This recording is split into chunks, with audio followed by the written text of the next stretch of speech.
very good morning and welcome from me, Alicia Jali. Now today, we're going to change gears slightly because in just a few minutes, we will be crossing live to SABC contributing editor Vuyo Mvoko, who is at the Gallagher Conference Center. Now, this is where the ANC is winding up its 3-day National General Council. And of course, Vuyo will be talking to Ms Karima Brown, who is the group editor at Independent Media, and also on the panel is Sunday Times political editor, Mr. Sibusiso Ngalwa. The debate is going to be about communications as well as the battle of ideas. But first, let's have a look at the day's headlines. The ANC has reaffirmed its support for the security bill, which would force foreign security companies to sell off 51% of their stake to South Africans. An Israeli airstrike in the Gaza Strip has killed 2 Palestinians as violence in the region threatens to spiral out of control. Scotland has booked a place in the quarterfinals of the Rugby World Cup with a hard-fought 36-33 win over Samoa. These are the leading radio news at this hour. The ANC in the Northwest is pushing for a realignment of terms of office. It wants the ANC's term of office to be synchronized with that of the state in order to avoid a situation where there are 2 centers of power that exist between the ANC conferences as well as the national elections. The Turkish government says it believes either the IS group or the Kurdish militants, the PKK, carried out the bomb attack at a peace rally in the capital, Ankara, yesterday. All right, so we now cross live to SABC's contributing editor, Vuyo Mvoko, who is at Gallagher Estate. Vuyo, take us through some of the highlights that have been happening at the NGC. Well, thanks very much, Alicia. Well, it's the third and last day of the ANC's NGC that has been taking place here at Gallagher Estates in Midrand in Johannesburg. Well, we're expecting this morning the various commissions to report back to plenary, whereafter there will be a declaration and, of course, the closing remarks by the party's president, Jacob Zuma. And that, in a nutshell, is what will be happening. For now, though, I'm joined here in the studio by Karima Brown from Independent Media, as well as Sibusiso Ngalwa from the Sunday Times. We'll be discussing the conference, the NGC in the main, but of course also as per the format of this show, the newspapers, but also with a strong bias towards the issues that came up at this particular conference, but also how the media has covered the conference over the past couple of days. Karima, Sibu, welcome and thanks very much for joining us. Perhaps if I may start with you, Sibu, Sunday Times leading with Woman President Rao erupts. Take us through, you are one of the people who actually penned this article.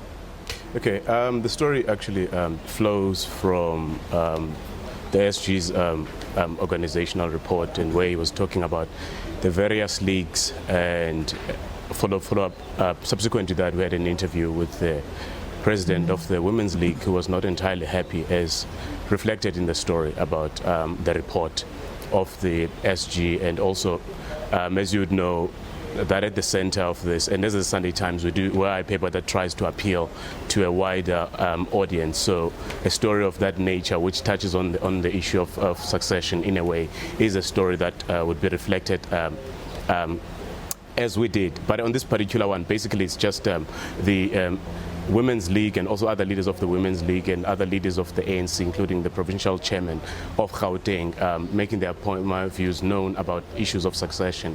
And you have the Secretary General on the one side saying that all the leagues, including the Women's League and the Youth League, should not speak pronounce on issues of succession. But the Women's League president defiantly says, no, we will do it. We made a mistake in 2010 where we didn't raise our voices. There's nothing wrong with that. But it just talks to the nature of how the succession issues have become in the ANC going to 2017. But it doesn't look like they're pulling in one voice. Oh, interesting. Karima Brown, the Sunday Independent leading with e-tolls on the brink of collapse. Yes, I think, ETOLs is kind of the one story that's been the lightning rod for a lot of unhappiness around government, particularly in Gauteng, but also national government. It's become the one issue that's united a broad range of people against issues that have come across as punishing particularly to the middle class.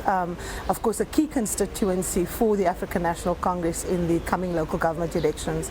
We saw the ANC, by its own admission, worrying very much what its chances are going to be in the local government elections coming next year. Our story basically runs through the predicament of the SANRAL head. We are suggesting that his days are numbered, as the story says, because there's mounting political pressure on how this issue has been managed. Now, we know the divisions even within the ruling party and with the provincial government and national government around how to manage this matter. So for us, a very current story. But of course, the ANC, NGC also very much part of our front page, as you can see. We're also talking about the succession race. Our view, of course, is that with President Jacob Zuma saying yesterday that he's not available, our story is saying that the race is now wide open. What is really interesting for us is that President Zuma, unlike President Thabo Mbeki, has spoken on this matter. You know yourself that President Thabo Mbeki let this matter of the third term linger. We see President Jacob Zuma departing from that. It's going to be interesting to see how the rank and file in the ANC picks up on it. Yes. Oh, I mean, just to pick up on the ETOLs, if I may. It's interesting that yesterday we had an interview with the president of the ANC Youth League, and he said there were 3 issues that they feel particularly strongly about and that they want to put firmly on the table. He said it was education, it was a 60% representation, spheres of government, and the third one, it was the ETOLs. Yes. And this was quite interesting because given the way they were elected and given where you would have thought that given the alliances and allegiances, you would have thought that they would be a bit careful on the issue of the ETOLs, and there they are putting it out there and saying we feel strongly that we have to be with the masses on this one. Do you think that's an indication that the increasingly powerful lobby, I'm not going to call it the Premier's League, is actually together with everyone on this one?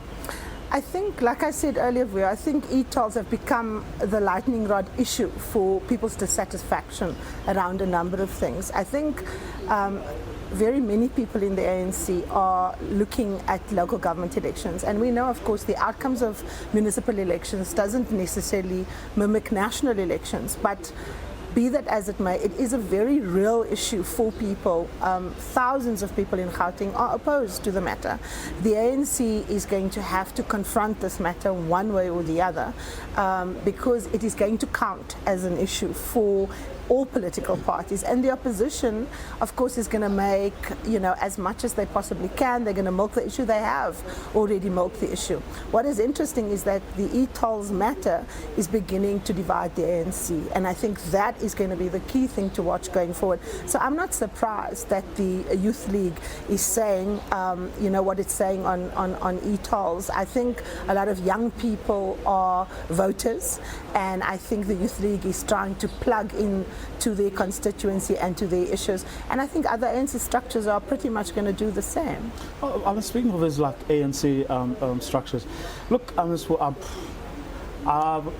not the one to believe that the so-called Premier League thing, for example, that anyone was going to admit to its existence. But I think the signs are there for everyone to see. I mean, when you look at how someone like Supra Maumapilo, the chairperson of the ANC in the Northwest, how is buoyed and very confident and walks around with a great deal of confidence and is actually speaking out in the same way that Ace Magashule is speaking, in the same way that Batabile Dlamini is speaking, is rather interesting. And if we tie it to with what your front page story is about the whole woman president thing, can we say that there is definitely a lobby that is beginning to emerge, in whatever guise, on whatever name it is being called, but there is a new force that has emerged and it is making its presence felt? I think it's interesting that you make that observation about Supra's posture, because I think it's the same observation that some of us were making, that in terms of how he speaks and also how he carries himself. I've always known Ace to be someone who's boisterous, but Supra, the way he's been coming out, that element has been quite evident. But I think, as you are rightfully saying, the ANC is not in the nature to admit to the existence of lobby groups within its structures. But I think by the words, even in the words of the other provincial chairmen, including Eastern Cape Chairman Maswale and KZN as well, they spoke out in their various PGCs coming up to here, talking about the nature of this Premier League. So clearly the Premier League is there, and the Premier League regards itself as a force within the ANC. And I think that one of the reasons why we actually carried the interview with the Women's League president, the manner in which we did, is because we were actually quite surprised at her response to the SG's report. But I think coming back to the point that Karima made earlier about President Zuma coming out and saying he won't run for the third term, I think while the ANC may deny it, but I think actually it's a good thing on the part of President Zuma, because number two, he's actually taking himself out of the equation and in a way saying that no one should use my name to campaign for whatever that outcome that they seek. So if you're talking about 2017, do it on your own and don't make your campaigns about me, so to speak. I think I want to take a different view on the influence of the premiers. I want to remind viewers that the attempt to create a premiers forum in the ANC structures failed. There is no constitutional structure that accommodates the premiers. It is not a constitutional structure like the NEC is. And I think what President Zuma said in his political report when he opened the conference was critical. He said branches are the structures of the ANC. And I think that is where whoever wants to become the president of the ANC will have to take his or her campaign. I think this idea that a leader can deliver branches behind a particular candidate is something that the ANC has rejected time and time again.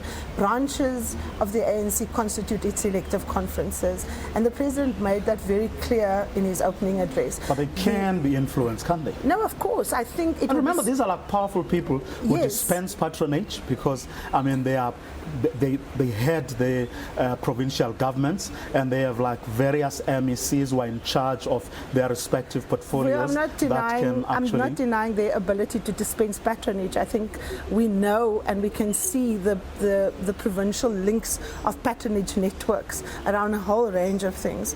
But I think this idea that if the Premier speaks for a province, then the province is kind of wrapped up, sold, delivered to a particular candidate is a false notion. It is not backed up by history in the ANC. We've seen in a place like Gauteng, the Premier or the chair of the ANC trying to push a certain position, and it backfires. When Paul Mashatile was briefly the Premier here, there was an attempt also to pull premiers together. It doesn't have any legal status, and that counts, especially when you go to conference. I think for me the lobby groups in the ANC is lining up in the following way. There's the Women's League that wants the principle of a female leader to get traction. There's these three premiers that believe that they can begin to influence the situation.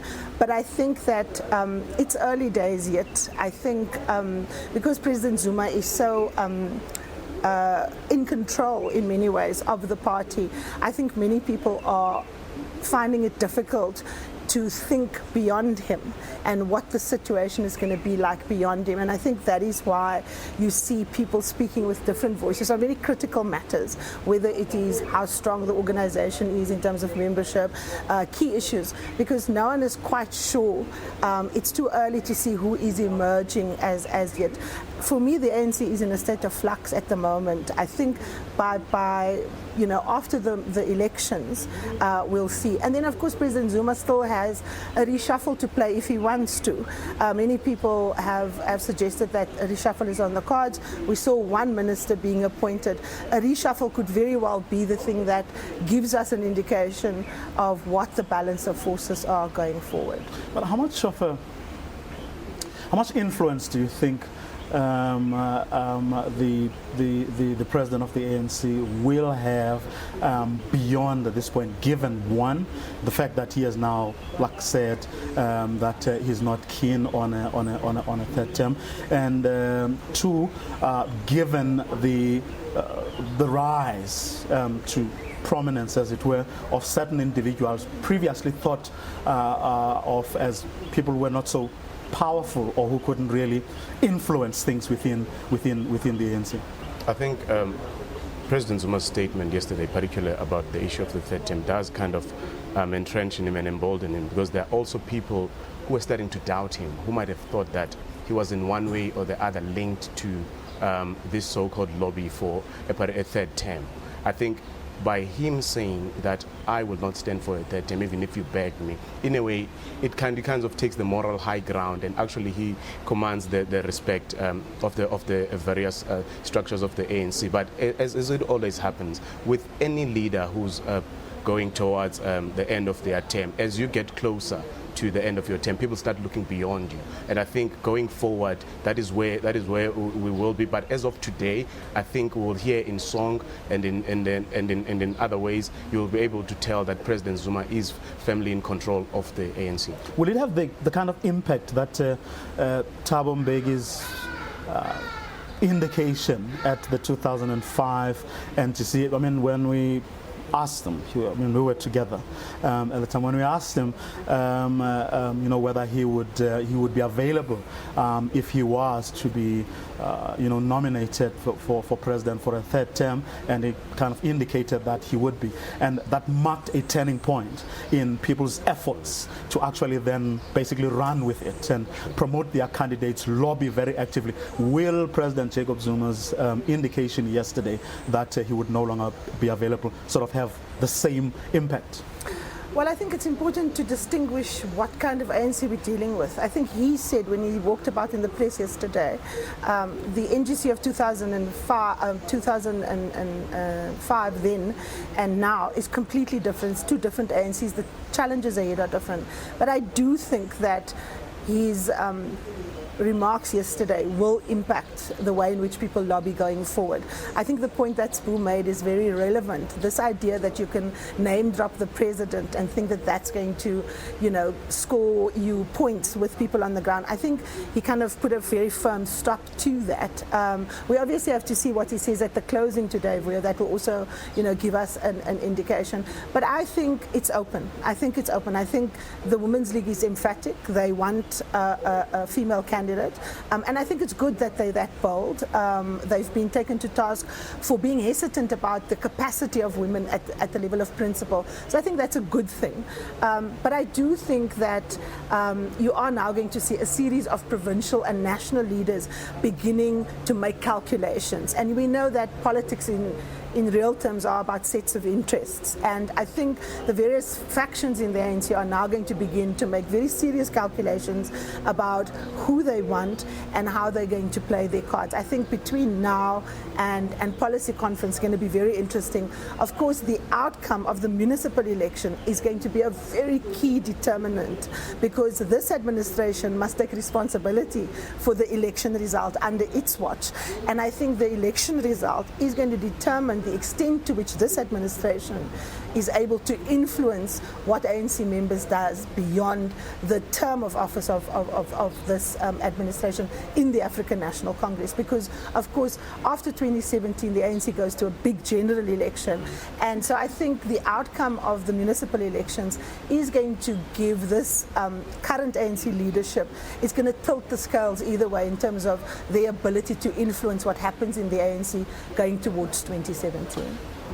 What did you make, Sbu, of the president's remarks when he gave his political report? And I'll tell you why I'm asking this. When he started, he basically said everything, I think, or most of the things that were to be said. But my take on it was that it was easy for virtually everyone to pick up, anything, any of his statements, and basically appropriate, at them. So there seemed to be a sort of a very conscious effort on his part not to offend anyone. Was that the same reading that you had? I think in a way it was a similar reading, because in as much as the president, for instance, talking about the state of the organization, where he speaks up against kingmakers, that there's no league that is more powerful in the ANC, and also entrenching the power of the branches. That was quite emphatic, but still everyone could still feel that the ANC was not lashing out. The president was not lashing out at any particular structure, but rather playing the leadership role of being a father figure and trying to carry everyone with his message. Because if you remember, I think it was not the same setup at the 2007 Gallagher Conference, where the president was reporting back, and everyone, with every point that he makes, and that's taken to either he's fighting his own battles or he's referring to this faction or that other faction. You'd remember that one famous question: what is wrong? What is dividing us? And everyone howling back at him, "It's you."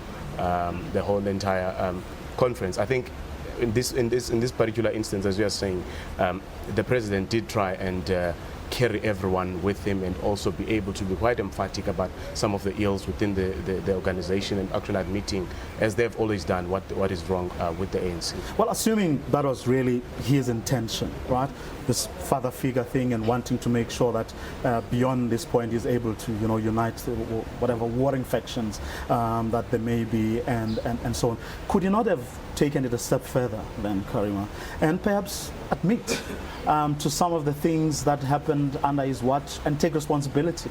Well, he did admit that there were factions and there were all these tendencies and cancers and all of that stuff, but still fell short of saying, at least there I should take responsibility as someone who's been heading this organization. None of that actually. I think you're asking something of the president that is not ANC tradition. In the ANC, no one speaks of me or I. They speak of the collective. So the president, when he speaks, when he holds the organization to account, he holds himself to account. They don't separate themselves as leaders. If you ask the president a question how he feels about something, he will say the ANC says, or I don't separate myself. So I think it's a tough question to ask any ANC leader to do, because the organizational culture is a collective one. Whether the population and the voters buy that is the key question, because voters do want individual leaders to take responsibility. We've seen that in the many complaints that have come through, the issues that people raise, whether it is at rallies, at the ANC's own report backs, and so on. Even the branches, people do want individual leaders to be held to account. But I think the ANC traditionally doesn't do that. It doesn't isolate individuals. It will say, as an NEC, we take collective responsibility. The January 8th statement is an ANC collective statement. So they've got organizational cover for their leaders, so to speak. The key question is, will voters buy it? So far, the ANC has been able to put a collective face forward. What I find really interesting, though, is in some of the discussion documents coming to conference, is this idea that the ANC for municipal elections are going to choose their candidates and tell the communities. That is a departure from that collectivist approach approach. Here they've seen how unhappy people are with individual leaders in townships, in particular wards, and they've responded. Let's see whether those lists come out and individuals come out, because traditionally the ANC says you vote for a party, we will put the best people up. But they have, at least at the local government level, begun to realize that people do hold individuals accountable. Who knows, that might just come to other levels of the organization. Okay. I'll ask you both to hold your thoughts right there. We're going to take a quick ad break. We'll be back right after this.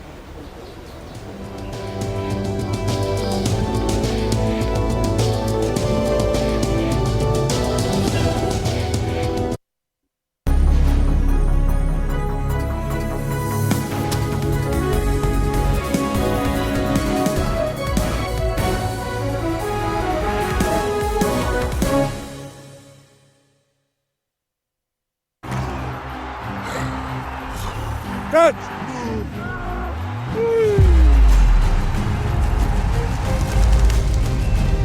Point. Sit.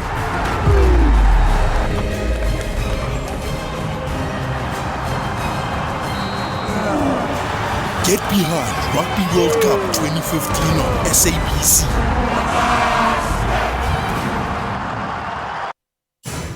We kick off this week's show by seeing how Kenyans are paying tribute to the victims, as well as not only how they've coped, but how they returned stronger after the attacks. Last year, images of the 4-day Westgate Mall attack saturated front pages. In the Democratic Republic of Congo, artists have assembled to celebrate the peace this war-torn country has not had in a long time. No conflict that can't be solved without a conversation.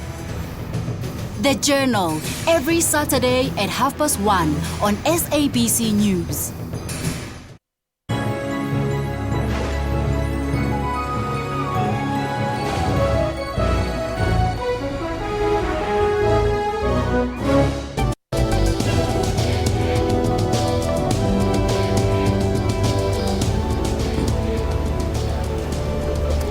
Welcome back, and if you've just joined us, you're watching Media Monitor this morning, coming to you live from the ANC's National General Council, taking place in Midrand, Johannesburg. My guests are Sibusiso Ngalwa from the Sunday Times and Karima Brown from Independent Media. Well, of course, the ANC was supposed to be part of this conversation. Unfortunately, we're told this morning that that was no longer going to be the case, which is a pity, because we're hoping for some insights, but also for that voice to come through quite forcefully and perhaps debunk some of the myths that the ruling party continues to say we in the media peddle and spread about it. I want us to talk a little bit about some of the sort of policy discussions that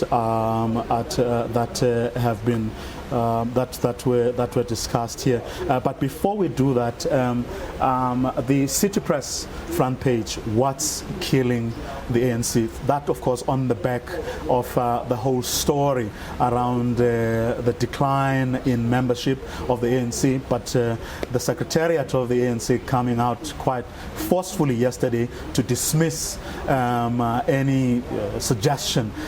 What is your reading? I think it is.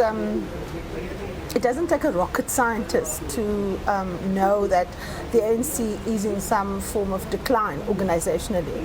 Even if you take the numbers matter out, the reports that have been coming through, the reports to the Lekgotla of the ANC, the documents in preparation for NGC, paints a picture of an organization that is at war with itself on many levels, at branch level.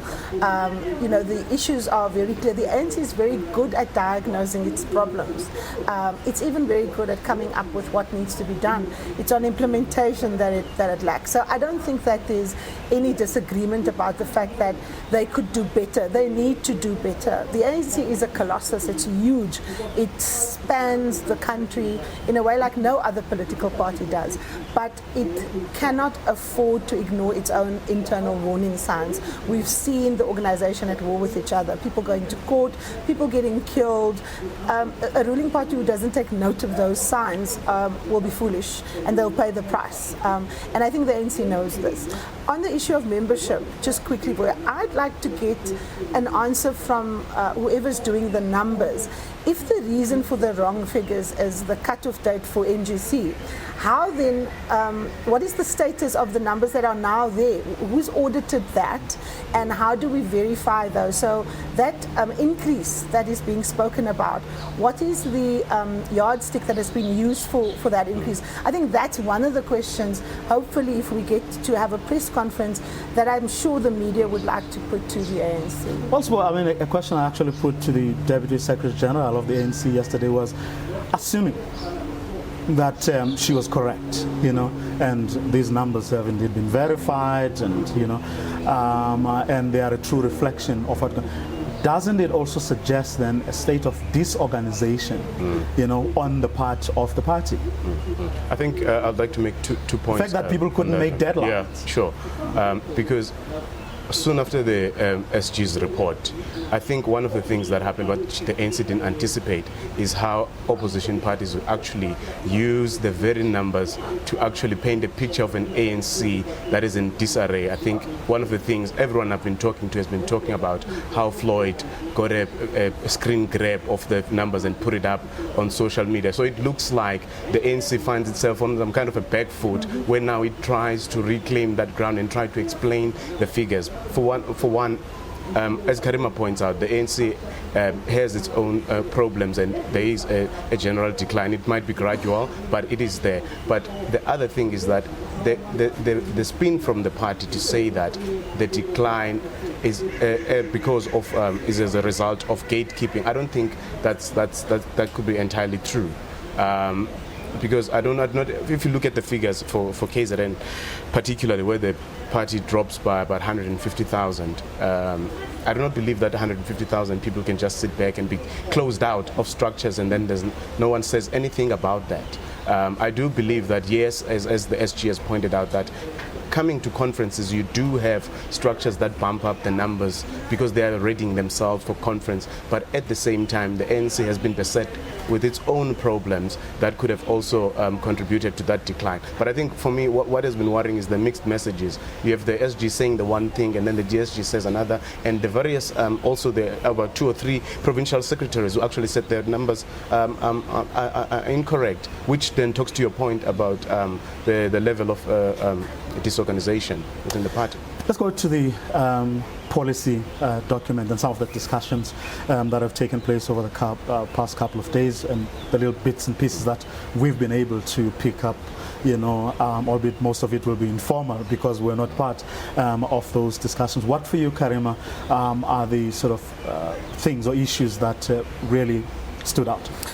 I think I'm going to be waiting very keenly this afternoon for the discussions around, for example, land. The ANC flagged land and issues around land as a big, policy discussion that needs to be had at this conference, a review of where we are. So I'm keen to see what the commissions have come up with. The other, of course, is the state of the economy. Now, going into the conference, Enoch Godongwana, who's on the ANC's ETC committee, was saying that there's nothing wrong with the ANC's economic policies. The reason why the economy is underperforming is because of the global crisis. South Africa is not alone. But I think for me that is not an adequate answer, especially if you consider that there's an estimated something like 100,000 jobs that is potentially at loss. If you consider in the mining sector that one salary feeds 10 families, or rather 10 family members, then we're sitting with a crisis. So the economic policies of the ANC is going to come under increased scrutiny, and I'd like to see particularly on the issue of poverty, particularly on the issue of the national health insurance. The ANC has been quite emphatic about that. What we need to look out for is where the Treasury is going to put muscle behind that, because it's one thing to make a political resolution. It's quite another to make budgetary allocations for it, and that literally is where the cookie crumbles. So I'm going to be looking out for that. Given the fact that we're from the Fourth Estate, of course, what the ANC says about the media and regulation, there's a big debate in that commission about statutory regulation, so I'll be looking out, for that. And then the other big issue is agriculture. It has been targeted, particularly the question of outsourcing as a key job creator, so I'm keen to see, what comes out of there. So, and for you? I think just adding to what Karima said, another issue I think will be the education, because the Youth League is quite clear. They're still going in with calling for free education, and it seems that even the Minister of Basic and also Higher Education, they both agree that although there might be a need for that, but it may not be sustainable to be realized sooner as they would like. I think that's going to be one, and there have been also other issues around education as well, which I didn't think that the ANC would actually concern themselves with, actually the issue of the curriculum of private schools. I'm not sure how much a bigger issue is. I think perhaps when they explain it of why they are going that route or why they are targeting that particular sector, then maybe it'll make sense. But for some of the issues that have been topical, that have been in the media, I'd be quite keen to hear what the ANC says about visa regulations as well, because the SG's report, it looks like the SG actually agrees with the Minister of Home Affairs in a way. I think it'll be interesting to see, because we also still have the Deputy President leading that interministerial committee, which is looking to find ways to deal with the issue of the visa regulation. So I'm looking at those particularly, in addition to what Karima said. Well, starting, with the issues around the economy and, Godongwana in particular. I remember him saying on, when was it, Thursday, on the eve of the NGC, that the ANC is this broad church. It must appeal to, must take into account everyone's interests and so on, but fell short of saying that we have to admit that perhaps we haven't done as much as we could. And then on the other hand, him also saying that the ANC bases its decisions on the balance of evidence, but then doesn't put that evidence on the table, saying the evidence we have right now points us in this direction. I think what they were trying to say is there was some critique of whether the position papers, the documents that preparing delegates for this conference, was harsh enough, critical enough. And I think what he was trying to say is that discussion needs to happen here. It can't, be that the critique coming in already gives a diagnosis and wants to say what the way forward is. Conference must actually come up with that. But having said that, Vuyo, one of the issues that the ANC has resolved on is the question of state-owned enterprises. It is a key instrument through which the South African government involves itself in the economy. Now, obviously there are many state-owned enterprises, and the ANC often reminds us that it's not just the big four, but the truth is it's those big four that looks at critical things like our transport, like our energy, our electricity needs. So obviously there'll be a focus on that. I'm very keen to see what this NGC says about state-owned enterprises. There's a report that is asking Cabinet, the ANC is asking Cabinet to release the findings of that review, for example. I want to see whether the NGC is going to push on that matter. There's the question of provinces, whether we should have the provinces in its current arrangement. They're supposed to have been at Mangaung. There was a resolution taken that the presidential task team be set up to review this matter. We spoke earlier about the entrenched patronage networks in the provinces. I don't see ANC provinces pushing for a review of provinces because it could very well upset those networks. But those are the tasks that conference in Mangaung has set for the ANC. And NGC being a review place that needs to flag potential changes for policy conference coming up, will have to look at those matters. So I think by this afternoon we will be able to assess whether the NGC has actually, addressed the very key issues that it was meant to address coming in. Well, I mean, we'll go to the other issues, including the capacity of the state and the issue of provinces in a short while. But I want to stay a little bit with the state-owned enterprises, just from the little bits and pieces we've been able to pick up in the interviews that we're doing throughout this period. Remember, I'm speaking to Danny Jordan yesterday, about the two metros, Nelson Mandela Metro and the Tshwane Metro, that are under threat. And among the things he was saying were already beginning to work, had already been done. He was talking about how PRASA had come to the party. He was talking about how Transnet had come to the party, and mentioned a couple of others. So, which means that already the ANC is beginning to get the state-owned enterprises to actually, get involved in speeding up development. While other people, I'm sure, other parties are going to argue that it is doing that because it's on the eve of the election. But when you look also at, from the organizational report of the Secretary General, he speaks about the metals industry, where he was saying that maybe SCORE Metals, organizations like SCORE Metals, remember that one of the parastatals has a shareholding in SCORE, but he's also then saying that the rest of the parastatals should look at giving allocations, to companies like SCORE, then which means that already it's gone beyond simply talking about the involvement of, it's actually about to, if not happening already. Sure. I think two things on SOEs. One, if you look, for instance, at what the ANC has been trying to do, for instance, with ESCOM and trying to stabilize, there's been a move to generally try and stabilize SOEs, and also because the ANC recognizes that when talking about issues of unemployment, if SOEs and also if the government doesn't invest in infrastructure, you actually have the SOEs driving that, because the only way, if you want to stimulate an economy and also to create jobs, which is a big problem within the ANC, it means that the government itself, be it via the different departments or via SOEs, you have to invest in infrastructure and be able to try and turn around the job situation, which will continue for a while. Yeah. Well, previously, they haven't, speaking of SOEs, but moving on to education, previously there were, conversations, you'll remember conversations around how state-owned enterprises could in fact help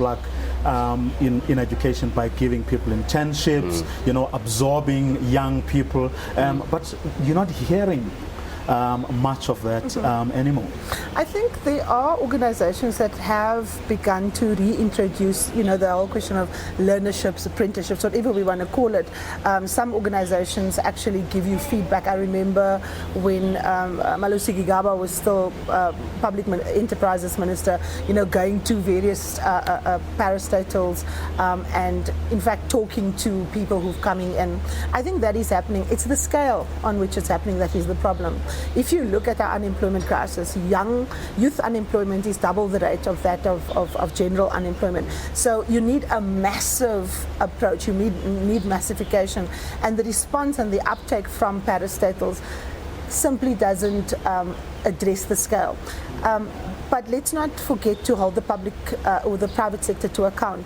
The private sector is also sitting this one out. It hasn't taken up the offer to actually skill young people up. And I think the ANC has been vocal, and so has its allies, on the almost, laid-back approach from the private sector to this matter. I think it's really important that the private sector be put under pressure to develop mechanisms to absorb young people, to train, and not to bring them in as tea girls and boys and to go around and fetch the directors dry cleaning, to actually have programs that transfer skills, because this so-called ticking time bomb that everyone talks about isn't just the government's problem. It isn't just the government's challenge.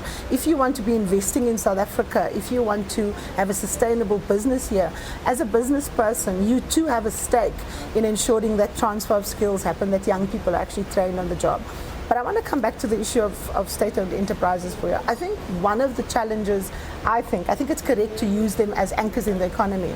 However, if they are instruments through which largesse is dispensed to connected people, then the point of the SOEs are going to be defeated. And I think we need to ask ourselves some solid questions. I remember just after the Lekgotla, the ANC coming and Lindiwe Sisulu standing up and saying, don't just focus on the weak SOEs, focus on all of them. And she used Denal as an example, and she said, it's doing so well, and it actually is. Which brings me then to the point, why was the management structure, the board of Denal dissolved? If it's doing so well, why is the board being tinkered with? Why is the CFO being kicked out? So are we fixing things that are not meant to be fixed because we want to reorganize who stands in the line to benefit? I think those are the questions that needs to be addressed. I think the strategy around SOEs are correct, but if they are a shortcut for people to get rich quick, then we're going to run into problems. Well, speaking of state-owned enterprises, a lot was said around broadcasting, in particular instability at the SABC. What did you make of that? Quite a few paragraphs were actually devoted to that issue. So, I think while maybe on an SABC platform, but I think that the SABC continues to be a concern for the ANC as the general public as well, and I think particularly more especially this week when there's been the court case which involves the CEO of the SABC, which I understand the SABC is now appealing. So I think in looking at SOEs and also looking at public institutions, I think it was to be expected because, for instance, the SG of the ANC has been quite vocal about what he thinks should be done about the ANC, but also there have been other voices within the ANC itself who have actually held a different view, particularly the Minister of Communications. So it'd be quite interesting actually to hear what the NGC says about the SABC on this particular one, because at least now we'll get a clearer indication of what is the general feeling from the very members of the ANC on the issue of the SABC. On the media broadly, Karima? Well, to end on that note, as this is a media program. I think the ANC is correct to argue for media diversity. I think it is correct to argue for more voices, for more platforms. I think it's correct to argue for more balanced reporting and accounting. I think as the media, I'm not speaking for my colleagues, but certainly for independent media, we are not unreflective about our own shortcomings as an industry. I think there's a lot to reflect on, there's a lot that we can correct. But I think that it's important that the mechanism that we come up with is weighted in favor of the consumers, the readers, the public that we serve, and is not instruments that are used by elites to appropriate for themselves. So I think, yes, there needs to be a reflection, but the ANC needs to put its money where its mouth is, Vuyo. It needs to increase the budget, it needs to push for a bigger slice for the MDDA. It needs to begin to support and push harder for interventions on vernacular languages. I think an ignorant public can't make informed choices, and the media's responsibility is to inform the public to ultimately make up their own minds. And I think that what I certainly, as someone in the media, would like to see coming out of this conference is a commitment to push for a greater diversity of media voices. So the ANC is still making its feelings known that it still thinks the media, generally speaking, is hostile towards it.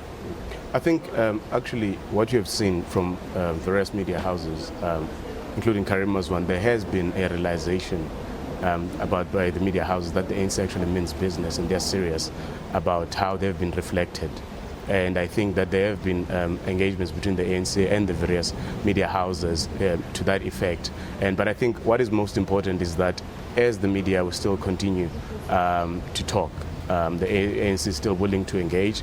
And obviously, I will not deny that the media actually has been harsh on the ANC. That is something that has come through, and it's by some of the media houses' own admission. So obviously, going forward, I think that will kind of structure the relationship, because I think there is the reality here of the balance sheets of the various companies that will stand to be, are affected by the general state of the economy, and the government is a stakeholder, is a serious stakeholder. So I think there is some kind of a balancing that needs to be done, but obviously still reflecting the stories that matter, as Karima rightfully points out, but also giving that balance and making sure that the reality is that we have a government, and that government should be reflected, and what that government is doing should be reflected in the various media platforms. The issue of a tribunal, or the regulation of the print media in particular, Karima? Well, our position is very clear. We're against statutory regulation. We don't believe that we're not anti-regulation, but we believe that self-regulation is the best way forward. We can talk about how that works, what mechanisms work. The current system isn't without its flaws. We've all had our run-ins with the press ombudsman ourselves, with the press council. It's not a perfect solution. But I think what is dangerous is when you give government institutions the ability to regulate the media, then you tilt the scales in favor of the politicians. And I think that is something at independent media that we will oppose in principle. Well, the ANC seems to be saying you want to have your cake and eat it. Look, I think in terms of, for instance, the press ombudsman, if you look at the press ombudsman, through when the issue of the media tribunal came up, I think the media itself had to admit that there were flaws with the system, because the editors could just ignore findings. But if you look at it, there has been a change, and also if you look at within the press code itself, and also what needs, and the various remedies that have been suggested by the press ombudsman, you see newspapers apologizing on the front page, which is something you never saw before. So I think there has been an admission from the media side. Obviously, we can argue as to whether it's enough. I don't think between the government and the media you'll ever get to a point where everyone is happy, but I think we're still trying to find each other on that score. Very, very briefly, moving forward, tonight and tomorrow morning, what do you think we will be talking about? The headlines, the issues that people will be reporting on? I think the two things for me that I think will come out. The one is the plans of the ANC to renew itself. I think that it does have the ability, it's not survived 100 years for nothing. It does have the ability to renew itself. It does have the ability to rejuvenate. I think that they are going to come out here with battle plans of how to do that. I think the other thing for us, for me personally, is the kind of signals that it gives the country in terms of state capacity, how it can deliver better, what the ANC will want accelerated, particularly on the economic front. We are a young country, we are a young continent. If the ANC doesn't come out firmly on issues affecting young people, such as education, such as jobs, it's going to suffer, because the young people are getting impatient. The ANC needs to address those issues with a matter of urgency. Sure. As important as those issues are, but I do think that coming out of this conference, going to 2017, the issue of the leadership, as Karima said earlier on, I think that is what will be playing out more out there in terms of expectations of what happens now. That the race is wide open. I think in as much as the ANC... I like it, he's got our headline, the race is wide open. Well, I'm afraid that's where we are going to leave it. Karima Brown, Sibusiso Ngalwa, thank you very much for joining us on Media Monitor this morning. Well, that's where we are going to leave it from Gallagher Estates. And with that, it's back to you, Alicia, in the studio in Auckland Park. All right.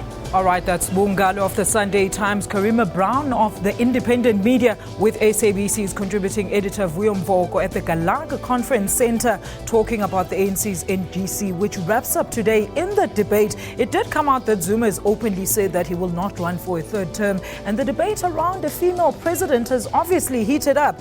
Municipal elections also a contentious issue, as it will give an indication as to where the ruling party is in terms of leadership and membership. Now, they have said that Zuma is sort of taking a stance as a father figure of the organization, and also taking responsibility as a collective and not holding individuals to account. Now, the ANC is declining in figures in terms of the latest reports, but they have to heed the internal worrying signs or they will lose membership. This has, of course, caused a serious row over numbers in terms of how are they compiled, because we've heard the ruling party alluding to the fact that the drop in numbers is being wrongly reported. So all eyes are now now focused on what the outcome will be at the NGC. SABC News will be bringing you all the latest updates from Gallagher Estate. This has been Media Monitor, a special broadcast of the ANC's NGC. I'm Alicia Jali. This is SABC News. Have a lovely Sunday.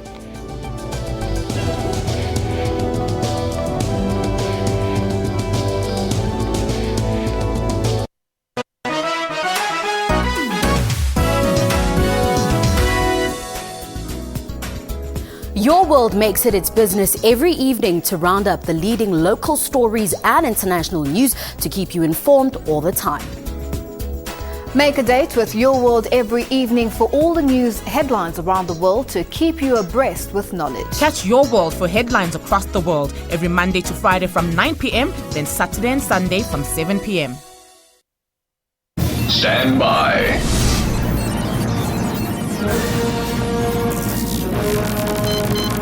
All systems ready.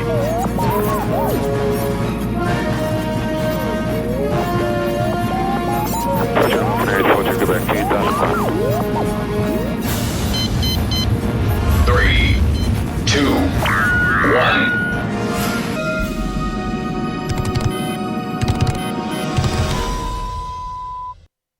Media Monitor, the title says it all. Can we really afford more job losses at such a critical time in our economy? Join our panel of experts as they unpack and monitor all the leading and breaking news stories making waves in the print and social media platforms. It seems we don't have a famous son-in-law any longer. Levi, what do you say to this?